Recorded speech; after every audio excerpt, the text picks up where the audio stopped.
pwede ba yun? Basta yung orientation sa sa OWA, laging may grant placement. Okay, so ibig sabihin, mabilis din yung process nila, and also maraming sasuggest na mag-try muna sa grant placement. Pero ako, I suggest, lalo na sa mga hindi gaano katangkaran, sa city employment muna kayo. Hindi naman to bayad kay city employment. Actually, wala naman na kaming contact na mula nandito na kami sa Taiwan. Sinishare ko lang kasi na mas maganda na piliin nyo muna first agency na ma-apply nyo is city employment. Bukod sa marami kasi silang bumalik ako sa city employment, no? Bukod sa marami silang hiring, marami din silang company na hawak na no placement fee. Siguro next vlog ko i-vlog ko yung mga company dito sa Taiwan ng mga no placement fee. Okay, para naman magkaroon kayo ng choice.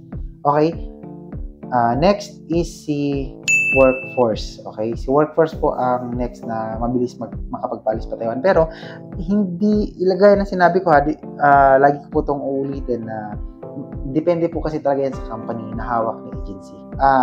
Ang agency po kasi talaga is hanggat maaari makaalis tayo agad, makalipad tayo papunta dito sa Taiwan, kasi hassle din para sa agency yun na natipending or natatambak yung mga applicant na hindi pa nakakaalis. Kasi sa ganitong business kasi, mga manpower, mas maganda kung makakaalis ka kaagad, di ba? Pera na kasi yun, di ba? Kaysa naman mapending ka dyan, ibig sabihin na pipending yung pera, di ba? Mas maganda kung makaalis ka kaagad para makuha din nila yung parang pinaka-fee ng company dito sa Taiwan. Okay, mas mabilis, mas maganda, parang gano'n. Kaya hindi naman yan lahat talaga is nasa agency ang problema. Nasa company din yan, yung process nila. Next is si JS Contractor.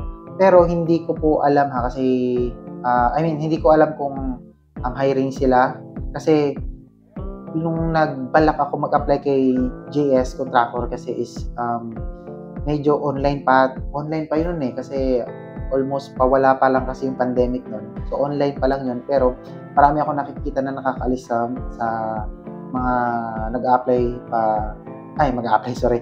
marami ako nakikita mga aplikante noon na nag-apply na nakaalis na putang Taiwan.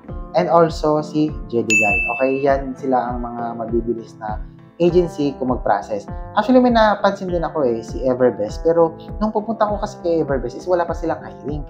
Nung time na nag-apply pa ako. So kaya hindi ko siya masasabi na mabilis siya. Baka sa ibang mga viewers natin dyan na under ng Everbest, baka mag-comment kayo kung mabilis po ba talaga si Everbest mag-process na agency.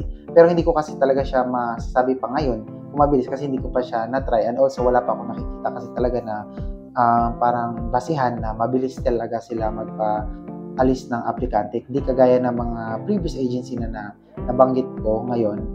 May mga kasi may mga basis, may mga proof na mabilis sila na nakapag-deploy ng mga aplikante. Kaya ayun, yun lang yung mga dinidiscuss ko ngayon. Mahirap kasi magsabi na ito mabilis agad yung agency, tapos wala naman ako nakita proof or any basis na mabilis talaga sila nakapag-deploy ng tao papunta dito sa Taiwan. So ayun mga kalaliwa, sana may natutunan kayong aral nito today, and don't forget to hit the subscribe, like, and paki-click yung notification bell para ma-notify kayo sa mga upcoming videos ko. Ingat at kita-kita tayo dito sa Taiwan.